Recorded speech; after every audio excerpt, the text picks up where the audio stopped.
What?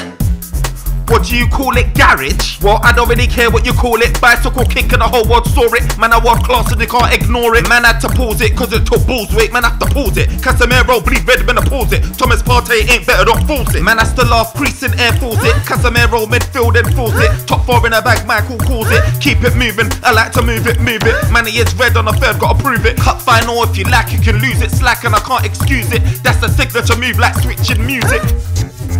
What? 1 point away.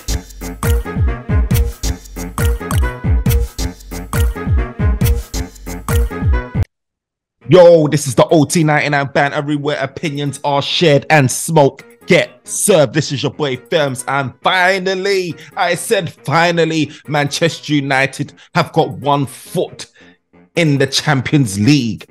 Manchester United finally will be lifting that top 4 trophy. The top 4 trophy. Look, Manchester United got a narrow victory against Bournemouth, man. Look, no Rashford. Manchester United still managed to get it done.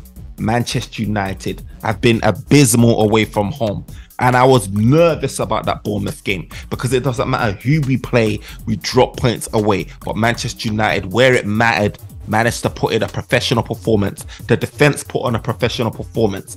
Other players like Casemiro stepped up where it mattered and got us the goal. You know what I mean? Got us the 3 points. And look, we've got that distance away, especially now that Liverpool dropped points against Aston Villa. Who would have thought? Gary Neville was there saying, you know, Liverpool ain't going to drop a game for the rest of the season. I don't know if that was him putting additional pressure on them. But look, if it was, it worked because Liverpool dropped points.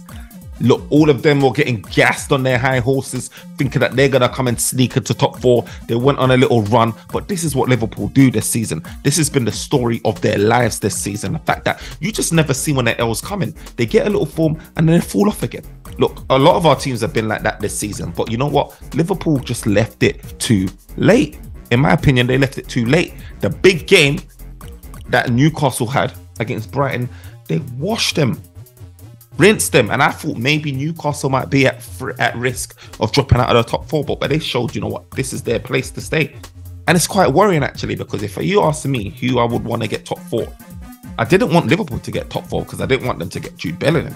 But now they're not getting Jude Bellingham. I don't mind Liverpool being in top 4. It's Newcastle I worry about, because Newcastle is going to try and cement themselves as a new Champions League juggernaut, especially with all of that financial backing. It's just worrying where a team like Newcastle could be attracting more players all across the world, all across Europe now that they're in the Champions League. They just look like more of an attractive prospect. So for me, that's a bit worrying, but it always feels good to see Liverpool fall short. Do you know what I mean? Bubbles burst a little bit. But anyway, Manchester United. Look, can we talk about Casemiro's goal, please? Because we've had debates this season about Casemiro and, you know, all he can do really is be, you know, a clamper. He ain't really got the tech as a passing. Some people say, you know, he's not as good. I really, look, he's been getting a lot of yellows and a lot of reds. People saying he's a bit washed. He's never there. He's never present. Like, Premier League's too quick for him, too fast paced for him. But if I give my overall assessment of Casemiro, I say he had a really good season. And Casemiro stepped up at some crucial times for us, you know. Just like he did today, where he's got an end of crosses, scoring headers. And today's goal, man, today's goal against Bournemouth was spectacular, man. The way he followed that ball, man, run that he made off the back of Eriksen's little through ball. And this is what Eriksen is there for, by the way. Like, he's there to be putting in balls like that. And that's what we want to see from Eriksen. Do you know what I mean? We can't have Eriksen like not creating, but also not putting in the work defensively. So when I see him create for Casemiro, I was happy for it. And I'm glad that Casemiro was making that run. Do you know what I mean? And that's why Eriksen picked him out and found him. Look, the ability to shift his body like that and then flicker over his head and score like that was amazing from Casemiro. Casemiro's not just a DM. He's more than a DM. And what he's done showed it. You don't see your average DMs scoring goals like that. You won't see your Partey's scoring goals like that. Casemiro is a special world-class talent. And to be putting those two names, Partey or any other DM, in a bracket of Casemiro is disrespectful. Yes, Rodri is a really good DM. And yes, he fits Pep's system. And yes, he's been winning trophies. But look, Casemiro, man, he deserves those allocates, man, because look, he's a five-time Champions League winner, and you just got to put some respect on his name. And what he's doing for Manchester United and in this team, you know, that needs a lot of work. He's single-handedly very important for Manchester United. It really is. And I feel like, you know, you could say Rodri's better. You know, I'll give you that because he's been operating at an elite level. Do you know what I mean? But for me, Casemiro, man, look at his CV. Look at goals like that. You don't see that you don't see that too often. And Casemiro, besides that goal, I just feel like his presence was there a lot more today. Like, I feel like he was there at pivotal times, sweeping, picking up that ball like what a defensive midfielder should do. A lot of the time he took that pressure away. You know, you would notice it today if Casemiro wasn't there. He was in the right place, right time, winning the ball back from deep, passing that ball with the transition and creating our offense. And look, I enjoyed that, man. And I could say the same with Varane as well. He does things silently as well in defense, man, where it's just the right place at the right time. Someone whips in the ball. He's just standing in the right place to intercept it, block it. Look, I miss Varane and I'm glad he's back as well. But Casemiro, man, I'll just round it up on him. Like, he was the match winner. You have to give it to him. He's the match winner. And Casemiro is showing signs like he's back, man. This is the old Casemiro that I'm used to. And I'm so happy that he stepped up to the plate, because I worry when guys like Rashford is not on the team sheet, because most of our goals have come from Rashford. So to see him not there, I'm a bit worried, you know, and he picked up a little injury or knock or something along the lines, because I thought, you know, he would have made it back. But look, we've got guys stepping up. But you know what? I want to talk about Anthony as well, man. That you know, when Weghorst came on, he won the ball back, he kind of pivoted and he slipped through Anthony, and I saw Anthony on a one-on-one. And how many times have we seen a situation with Anthony on a run-on-one clear through, but he just doesn't have the extra burn, the extra burner, you know what I mean? That 10% more to get away from the defenders. It's like he's running, he's quick, but he's just not quick enough. Do you know what I mean? He's not got the Rashford speed, and he allows defenders to catch up with him. And for a forward like Anthony, I expect him, he's not a Sancho, I expect him to be able to lead. Like, if you get put through like that, get in front of that ball, get your shoulder in front of the man, make sure if he's touching you, he's bringing you down and he's getting a red card. But Anthony somehow allows the defenders to come back, and then it slows the play, and then Anthony's turning back, and you just knew that the move was dead from there. He whips it over to Sancho, whoever it was on the far left, and it just breaks down. And my thing with Anthony is just like, like, how many times has we seen this, man? I can't remember the game where Bruno was just putting in balls, man, for Anthony and Rashford. It's the same thing. They weren't taking their chances, or they just weren't rapid enough. And today was another example of that. Like, I ain't gonna lie, that Anthony's been performing well for Manchester United in terms of his work ethic. He's been performing in a sense where he's at least present. And like, there's certain players there where they don't show up, you don't see them. Like Donny van de Beek, for example. Like, you'll play certain games and you're just like, was he even on the pitch? Do you know what I mean? No influence, no presence. And at least like Anthony, he has a presence. Like, I remember when Welbeck was playing for Manchester United, people would be like, he can't get more than 10 goals a season, he can't finish. But the one thing that Welbeck done was he was a thorn. It was a thorn, not opposition's flesh. He always ran, he showed that physicality, and we're seeing it for Brighton. Do you know what I mean? He's not prolific with the goals, but you can see he has an impact. You can see he has that threat, you know what I mean? And I feel like Anthony does that in a sense where, like, he puts in a work ethic defensively. Going forward, you can see like he's ever present, like he's there, like he's, whether he's missing chances or hitting it wide, you can see he's trying. And I can't say that for guys like Sancho at the minute right about now. Do you know what I mean? Sometimes like he kind of fades into the game and he doesn't really put in enough of a shift. And we saw that as well, like when he got subbed, and then Garnacho comes on, and then, you know what I mean, immediately he's running at defenders, you know, getting fouled, putting in balls, getting corners. And you're just like, that's what you want to see from your wide men. That's what you want to see from your wide men. I want to see that from Anthony, and I want to see that from guys like Sancho. And Garnacho comes on, man, and really and truly he's knocking on the door. Yeah, he didn't have the impact like he did against, you know, in the previous game, but look, he's knocking on the door, Garnacho. He's like saying, manager, look, hear me out. You can keep bringing me on in the 70th minute, but when I do that and I come on for the last 20 minutes, I'm going to show you why I need to be starting. And Garnacho is doing everything he can do. And quite frankly, I worry for guys like Sancho, because if a good offer came in for Sancho, I don't know if Eric Ten Hag is going to rebuff that, or if he's actually going to sit down and just think, I could use the money. Maybe I can take that and reinvest it in someone else that can actually be suitable for my style, my system. I don't know, man. It's a worrying thing, but look, I have to give a big shout out to Garnacho. I mean, not Garnacho, sorry, David De Gea, man. David De Gea made some crucial saves, man. Saves from Solanke. Do you know what I mean? Saves from Brook. Shout out to Brook for beating cancer. Back, first time back in God knows how long. And the most crucial save was that one in the second half, man. Like 70-odd minute, where I can't remember who it was, but they had a one-on-one. De Gea just made himself big and he stretched his arms on his leg, and the shot came off his leg and went wide.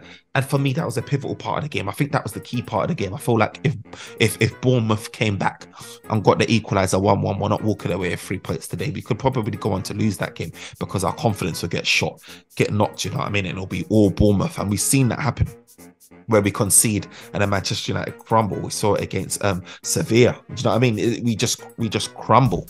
We saw it against Tottenham. So I'm glad that David De Gea was able to make that save, man, and keep us in the game. And that was he saved us. He saved us like points. That save saved us points. It was one of those ones. And that's the thing with David De Gea. Like, he has these moments where he's the best at shot stopping. He just pulls off these saves, and you just think, could other keepers, would they have kept us in the game? Don't know.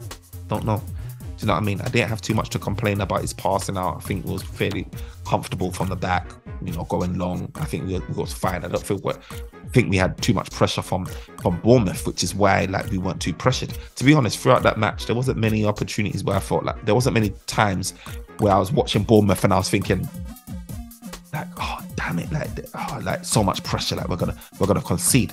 My biggest worry is the fact that we don't know how to kill off games. So obviously, like, we went up 1 goal, and that's a dangerous scoreline. You can rest on your laurels, which Man United always been doing this season. And then they come up and equalise. And then we saw moments in the game where, towards the end of the game, where, you know, they forced saves from our goalkeeper. Do you know what I mean? There's opportunities, there's times where, you know, we could have conceded a goal and it would have been 1-1, and you're just sitting there thinking, but why didn't you kill off the game? And that's the story of our season. Like, we're not killing off the game. Like, we create chances. Like, what our goal record, like in the top 4, we got like 50 odd something goals. Like, you got City on like 80 something goals scored, and you're just like, bro, like, clearly a striker, and it's just well documented, it's well known right about now. It's the biggest issue.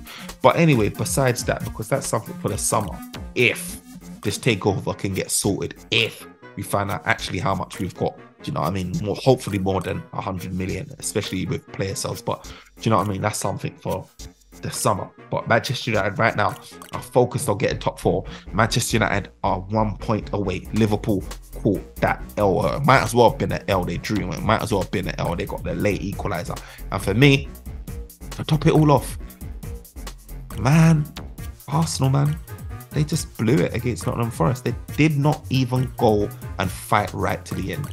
They didn't go and fight right to the end, man. And they let City lift that trophy, man. City, man, 5 Prems in 6 seasons, 3 back-to-back. Pep is taking the piss with this league. Do you know what I mean? Like, ugh. These sanctions just need to be thrown up on City quickly, man, so we can just get them out of there, because they're just, it's too easy for them right about now. Too easy for them right about now. Do you know what? I just want us in our next game to get out of the way. Here we got Chelsea next. We're at home. Well, it's a fortress at home. Let's go on and get this victory. I don't even want to draw. Let's go on and get this victory. Let's completely seal top 4. Even, look, I want even top 3, to be fair, because we're joint points with Newcastle, and there's an opportunity to get top 3. Finish above Newcastle, man, and then focus our eyes, focus our minds on the final, man. The final at Wembley against Manchester City for the FA Cup. Look, Manchester United are in a pole position right about now, in the right position right about now to stop City. Manchester United have the capabilities, the players to stop them. We've done it at home before, and we can do it again. If Manchester United turn up, if Rashford turns up, Manchester United can get something out of this game. But let's not forget, City are on red hot form. They dispatched off Real Madrid in the Champions League semi-final. Look, that was one of the biggest scorelines, if not the biggest scoreline in the semi-final, and against Real Madrid. So they're in red hot form. And we're not delusional. We're not delusional in a sense where we're just taking this game lightly. Like, Man United's gonna have to throw everything at that game and then some, and have everyone on top form. It's gonna be a big challenge. I ain't gonna lie, man. It's gonna be a big challenge, but at least it's in our hands to stop City from winning the treble. It's in our hands to build on what we've done with the Carabao Cup and getting top 4. And it's in our hands to do this. We ain't relying on Arsenal. We ain't relying on Tottenham. We ain't relying on Chelsea or any other team. We're just relying on us. So look, if we lose that game, we only have ourselves to blame in aiding City to go and do the treble. We only have ourselves to blame. So I'm glad that it rests on our shoulders. Do you know what I mean? I'm glad that we've got another opportunity to win a title. Do you know what I mean? Getting an FA Cup, getting Carabao Cup, and finishing top 4, top 3. It's a wonderful first season for Erik ten Hag, especially considering everything that he's been through this season. Even now with the takeover and all of the circus surrounding that, to what happened with Ronaldo, to having to manage out Maguire, and all these other injury crises that we've been facing. Look, Erik ten Hag has managed that perfectly well, and he's achieved greatness so far, I would say, for where we were currently at. Actually, let's not say greatness, it's a bit too much, but do you know what I mean? And if we get FA Cup, then I have to start talking that talk, because it was a big accomplishment. It will be a big accomplishment if he's able to do that. But look, let me know what your thoughts are, man. Let me know if you feel like we can get top 4 or even top 3, man. Let me know what your score prediction is against Chelsea. Let me know what your score prediction against City. Do you think we can be lifting that second trophy? Look, I do think I can, because this badge right here means a lot. We've seen it all. We've won a lot. We're Manchester United, and we're never gonna stop. Remember to like, comment, subscribe, support the thing. Share your views and comments. But until next time, peace.